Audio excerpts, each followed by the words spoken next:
Okay, so we're back again. This lecture completes the module by turning us ever more certainly towards the notion of Christian hope. So we'll start off where we left with the soteriological aspect of the doctrine of resurrection.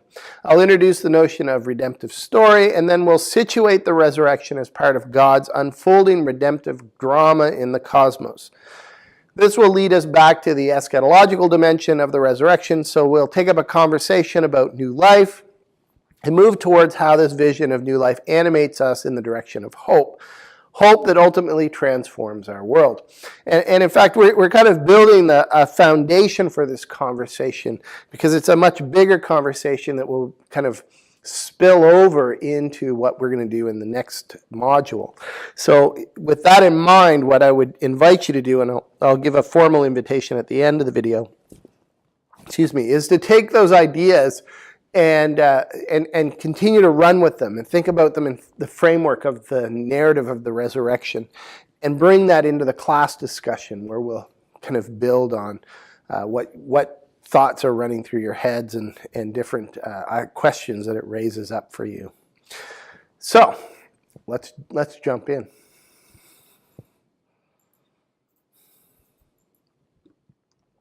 So we left off in our last lecture starting to explore the doctrinal implications of the resurrection of Jesus the Christ. And I'll leave the question of what kind of God to you.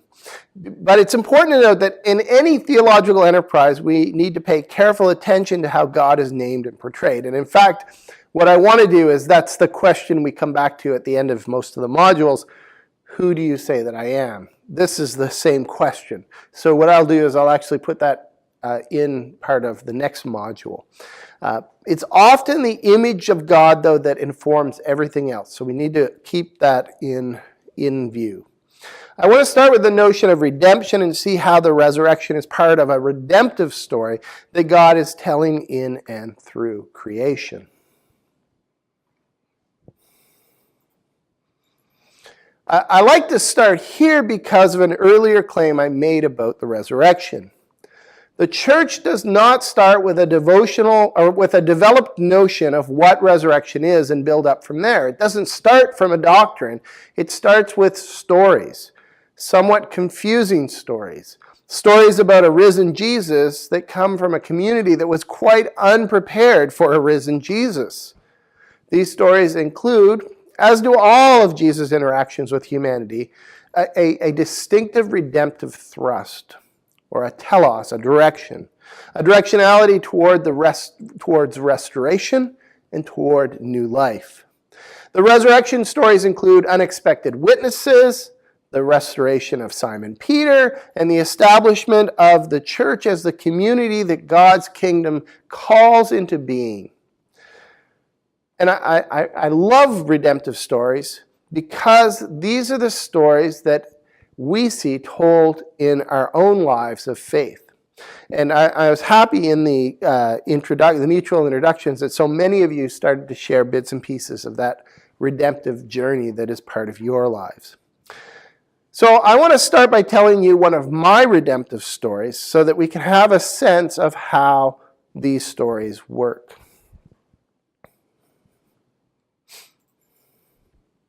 So I just, kind of bracket this off that I've always been kind of a pretty nerdy kid.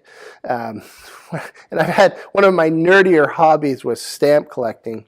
So when I grew up, I had a neighbor across the street, a guy named Harold Henderson, a really great guy. He was a stamp dealer, and I'm not sure if I started before I had met him. Probably had, because I think some of my friends at school and I think in junior high were stamp collectors, and so we kind of did these things together.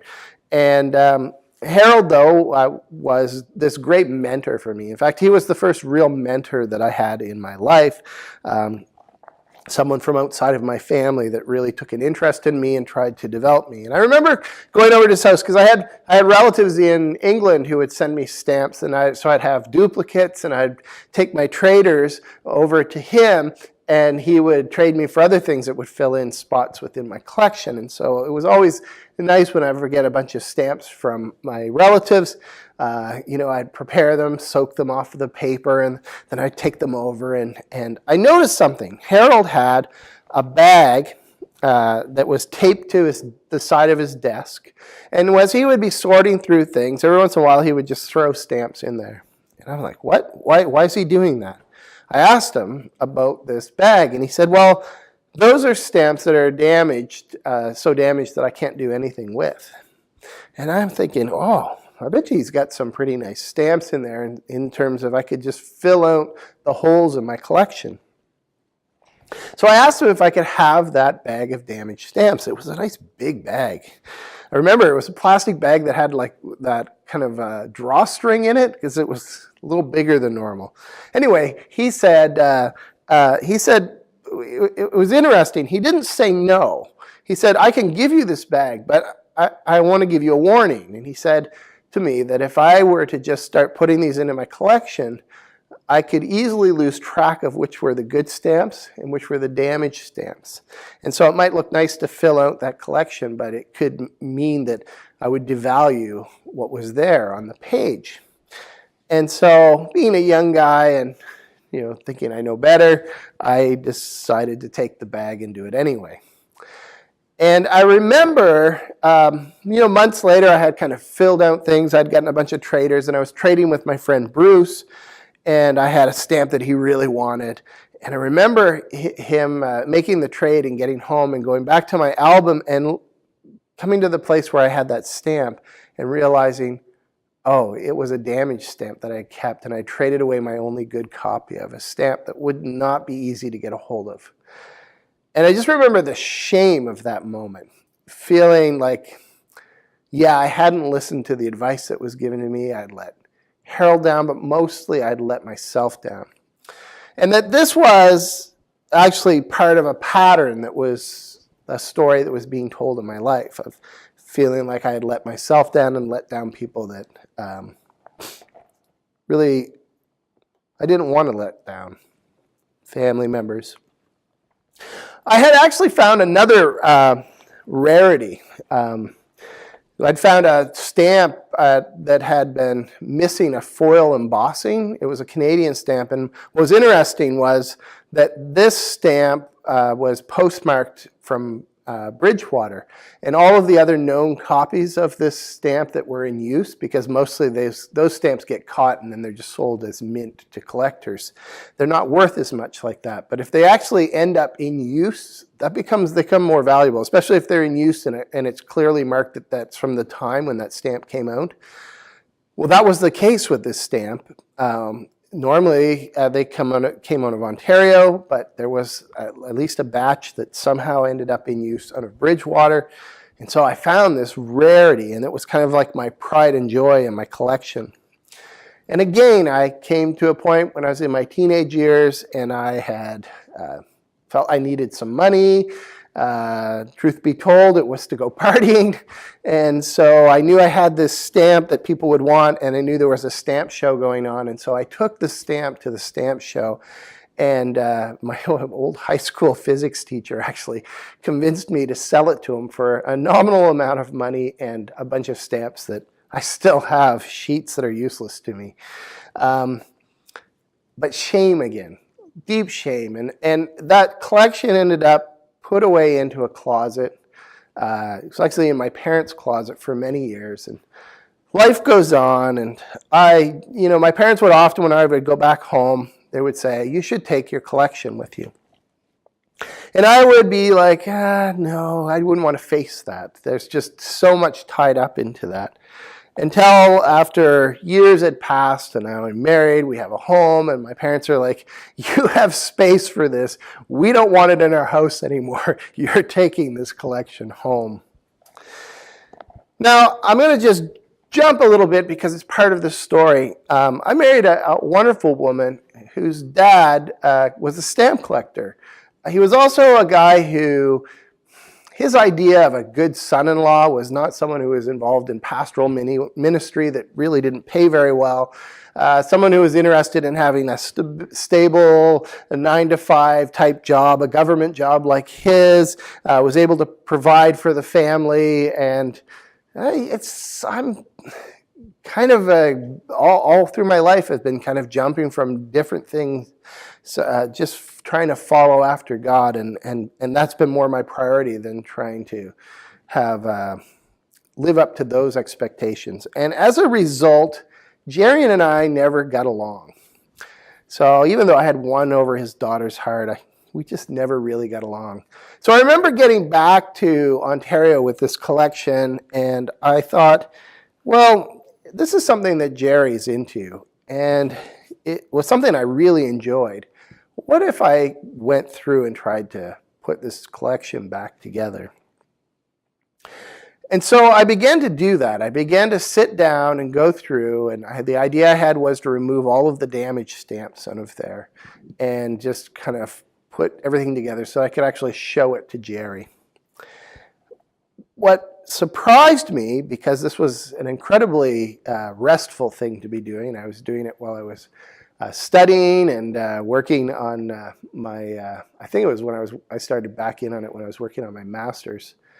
And it was a really kind of restorative in that sense. It's just a nice activity. It doesn't throw your brain off like video games. As I was doing it, though, as I was facing my shame, I would sense the nearness of God. And I would actually find myself moved to tears in this process of undoing the kind of mess that I had made of this collection. And I was realizing that it was hugely symbolic of the moments that I had let myself down throughout my whole life. And that taking time to step into this and to sense God's presence in that was this incredibly redemptive moment. It was incredibly restorative. And what was interesting about that is once I had enough of it put together that I felt like I could show this to Jerry, is that it unexpectedly built a relationship with him, because he immediately took interest in it and was happy that I took interest in something he was interested in.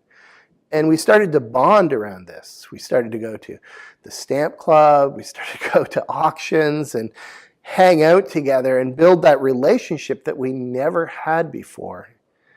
And in fact, Jerry died not long after that. So it was an opportunity that was at the right time too, because I wouldn't have had that same opportunity if I had waited a few years.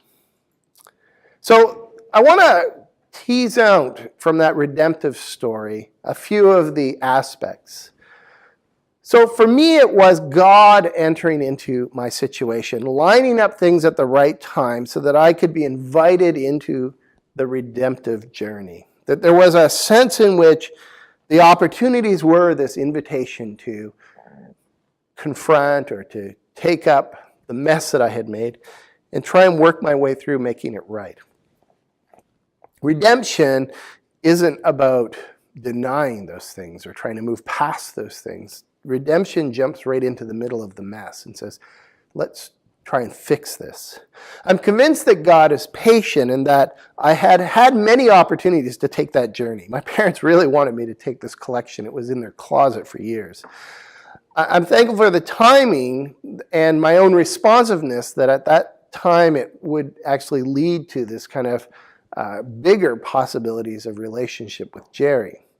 Another aspect of this journey is the notion of restoration.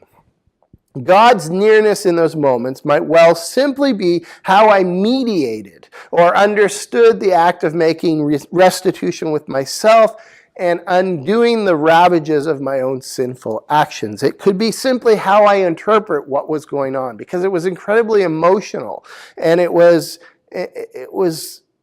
like facing up to things that I didn't feel like I had the strength in myself to face up to.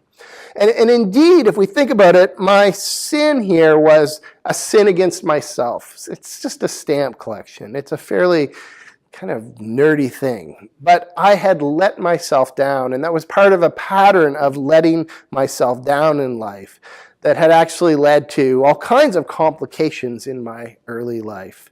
I had actually dropped out of high school in the last year, and I ended up just taking a very mundane job and was resigned to that. And it was this kind of invitation into a redemptive journey that brings me in front of a class like this. So there's something about that, and nothing against taking up kind of mediocre jobs, but that was, for me, living far below my potential and living way outside of my joy.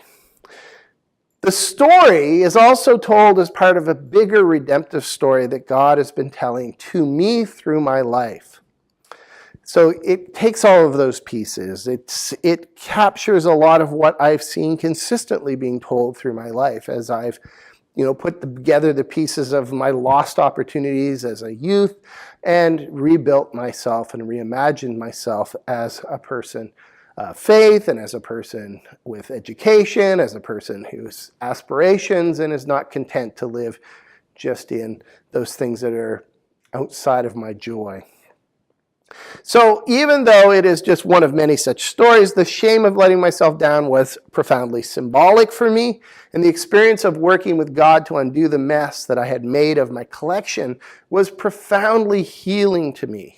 And certainly my stamp collection story is relatively riskless to tell in a context like this, but it does convey the points that I wish to communicate. And perhaps my favorite aspect of the redemptive story is the possibility that such a journey opens up. And this moves us in the direction of hope, which is where I want to go. But just to tease out the soteriological dimension a bit, the journey is not really just about us. And if we look for it, we see the journey not only heals us, but it restores us to community and to the world.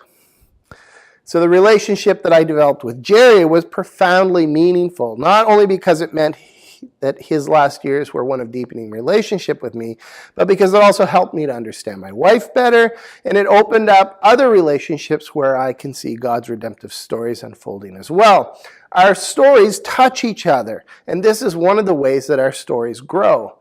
So we could think about the passage that we looked at before about the paralytic being lowered down by his friends to Jesus to be healed. There's this complexity to this that it wasn't just a restoration. It would have been so simple just to say, take up your mat and walk, and that person's individual problem is resolved. But it's more complex than that. And when we enter into the redemptive story, we see this, this need for a real work that's complex and actually spills out in so many different areas of our lives. Our stories touch each other, and this is one of the ways that those stories grow. So I'd like you to pause the video and reflect on how the resurrection is part of a redemptive narrative God is telling in history. At least from a Christian perspective, what do we expect God to do in our world? And what do we see God expecting us to do in the world? And I'll wait here for when you're ready to continue.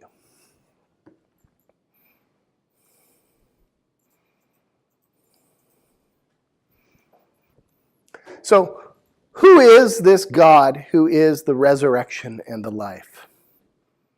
Is God the one who invites? Is God the one who empowers? In my narrative, my mediation is that God is the one who orchestrated the perfect situation for me to journey towards redemption.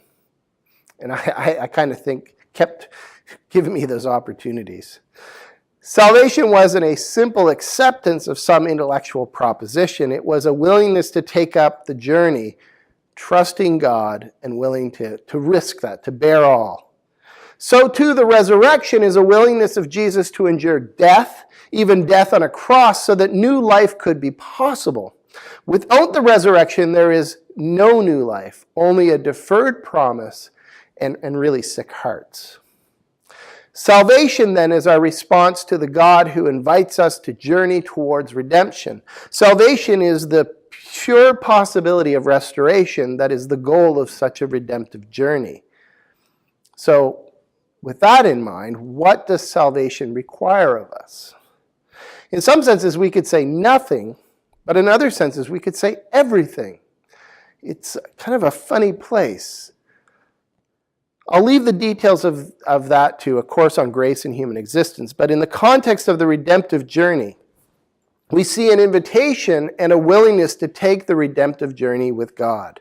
So an invitation on God's part with the power to actually follow that through, the possibilities, but also on our part, we have to agree to take that journey. So when Jesus says, take up your crosses and follow me, he is inviting you to journey to the places that are your desolation, like my roots of shame, and to undertake the restorative work that undoes our brokenness. The cross is always answered by the resurrection. So any death we face in this redemptive journey will be met by new life. For me, it was confronting the me that refused to face my own moments of shame, but to face them with a willingness to die to that part of myself in order for something new to emerge. I needed to give up my right to let shame be my story, to be open to God telling a different story, one that redemptively takes up my embarrassment and tells the story in a way that glorifies God and highlights my restoration. This sort of narrative thrust is also possible for bigger trauma and tragedy. Actually, just to go right back, because this notion that it always glorifies God and highlights my restoration is not because God has some ego need to be glorified. It's the fact that because this is a journey undertaken with God, it rightfully acknowledges that it takes place because of what God has done. And the only real response to that is the glorification.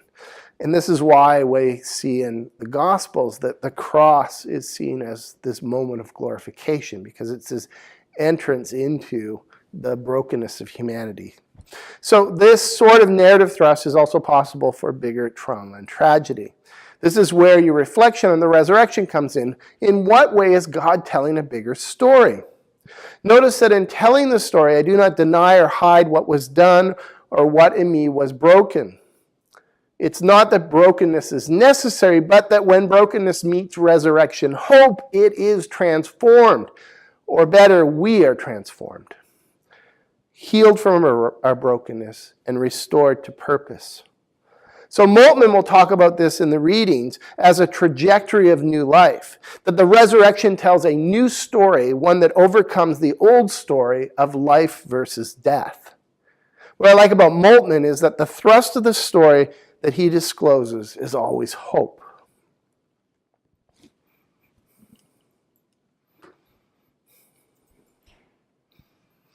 So just to kind of go back to something we looked at in Module 4, we outlined the structure of hope that's used by Moltmann.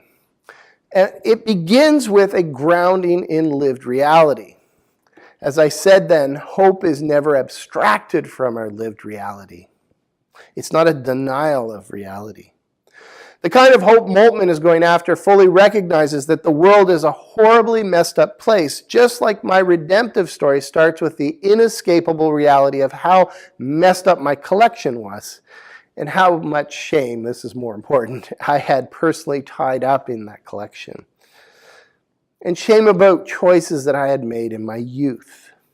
But the promise of God meets us in this broken and often unjust reality. God invites us to journey into the heart of the mess, our desolation, the darkness.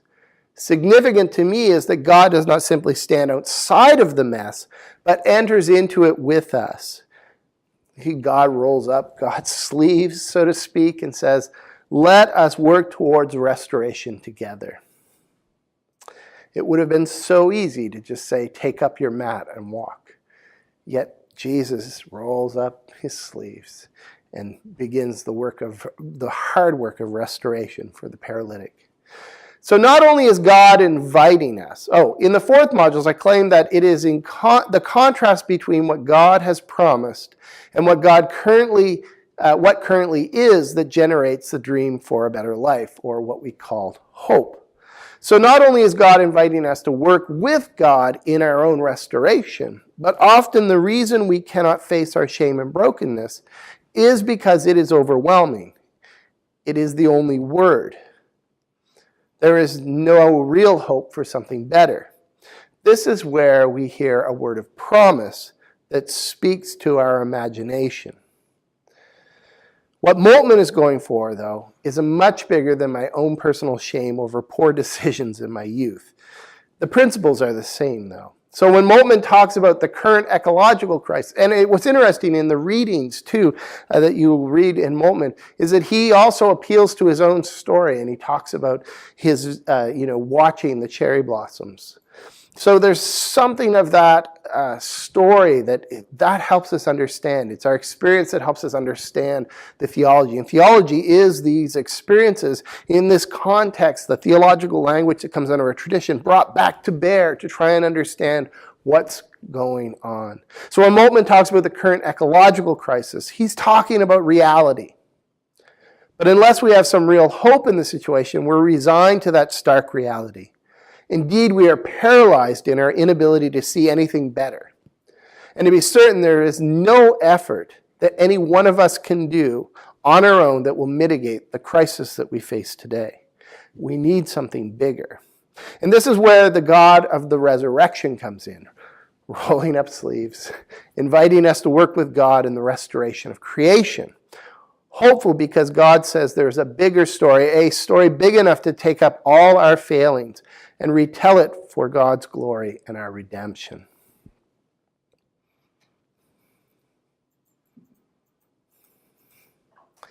So I'm hoping that through this module, you have been able to catch a glimpse of the resurrection as a glorious vision for all creation. This is the language of Christian hope that we will build on in our next lecture. And I invite for you to continue this conversation, especially of how the resurrection is this redemptive story that touches all of creation. So we've touched on the ecological crisis. We'll actually pull in areas of injustice in our next conversations.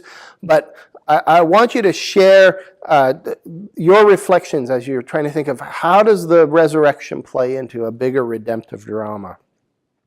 And I would also invite you to consider sharing your own stories. As we jump into the discussion forum and begin to play with those ideas, as we share what we've experienced, then we can start to put some language to that. We can start to tease out those things that I pulled out of that one story I told. Where are those moments where we move towards restoration? Where is God in the middle of that? That's the soteriological dimension. Where does it lead us? That's the hope dimension. So those are that's part of the conversation that's best had in the discussion forum as we kind of tease out a bigger story. And then we'll jump into that big story of hope as we come to the next module. So, I just said so. Didn't go to the next one. We will continue on the theme of hope in the next module. Please take advantage of the collaborative learning opportunity to reflect on your subject in the discussion forum. And please read chapter 11 from Son of Righteousness Arise. And we'll see you soon.